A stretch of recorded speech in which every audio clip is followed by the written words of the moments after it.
Hi there, Casey Hall here with Nectar Flow Yoga. I'm a little sweaty from my previous practice, but I wanted to share Kapalabhati, one of my favorite pranayamas, with you today. This pranayama is quite a bit more advanced than Nadi Shodhana, my previous video, which you're welcome to check out here on this YouTube channel. But I think it's one worth practicing. It really helps engage the bandhas, which are these binds or locks within our body. The three main bandhas start with Jalandhara bandha, which is at the throat, and it essentially controls the prana, or the intake of air, as well as the apana, the exhale of that air. We have Uddiyana bandha here at our core, the drawing up and in of the abdominal wall to sort of create heat and energy and move that prana within. And then Mula bandha at the base to contain the energy. So we want to lift Mula bandha, contract and lift Uddiyana bandha, and gently, with Kapalabhati, actually no valving. So we want to have the throat completely open and relaxed. Whereas with some of our other pranayamas, sorry, I have a sweaty hair stuck to my face. I'm very authentic right now. At least there's that.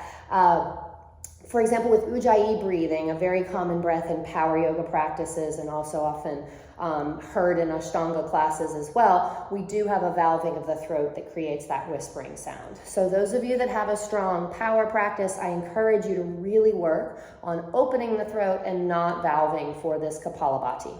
Kapalabhati means breath of the shining skull, and that is because we're lifting the energy upward and sort of expanding into the headspace. As a result of that action, and then therefore the name, we do get sort of a lighter, brighter feeling.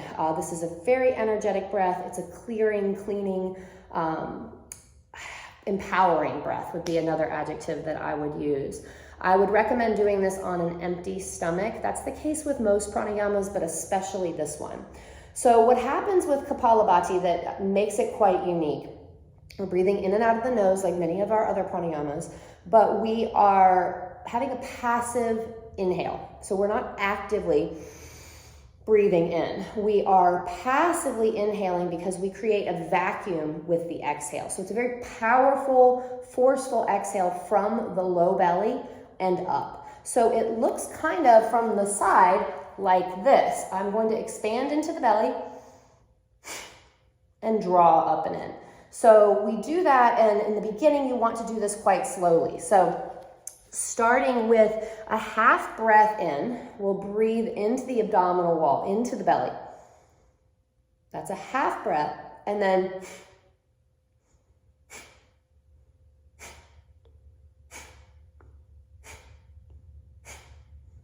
and that is the breath. You'll notice there's a pulsing upward, not downward. We want to really avoid pushing down into the pelvic floor, into Mula bandha. So you're simultaneously lifting Mula bandha, contracting and lifting Uddiyana bandha, and then keeping Jalandhara bandha open.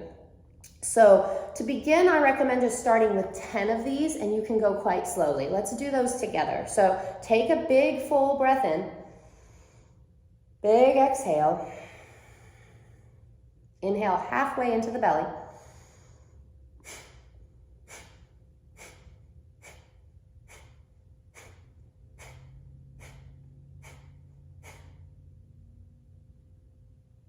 Hold. And then release the belly. Air floods back in. So we'll add another round here of 30 breaths. You're welcome to stay with my pace. I'm going to increase the pace, or you can stay with that slower pace if you'd like. So taking a big breath in, big exhale, half breath in,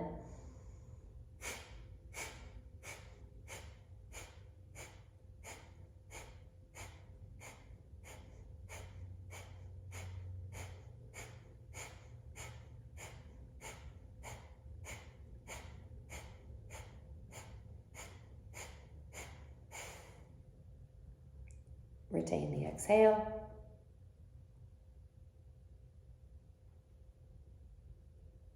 Relax the stomach, let air rush back in. So you'll notice as you practice this, that vacuum becomes more and more powerful. inhale becomes more and more passive. If in the beginning you're feeling like you do have to inhale through the nose sort of actively, that's just fine. It's part of the process. Just keep practicing, and over time, as the abdominal wall gets more toned, you get more into a rhythm, you will start to feel this passive inhale. So don't get frustrated. I had to practice this for a very long time before it landed with me. I didn't have the connection with the abdominal wall that I needed. And as a result of practicing this, that connection with the abdominal wall has really helped a lot of other elements in my practice, particularly my inversions, handstands, and so on. All right, we're going to do one more round. We'll go up to 60 this time. And again, you may find you lose the rhythm and you have to stop and come back to it. That's totally normal, totally part of the process. Again, don't get frustrated with yourself. Big breath in, big exhale. Inhale, halfway.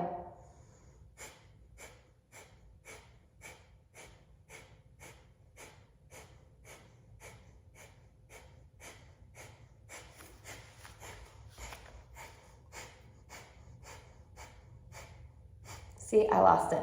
I tried to turn and I lost it. So again, authentic. Let's try again.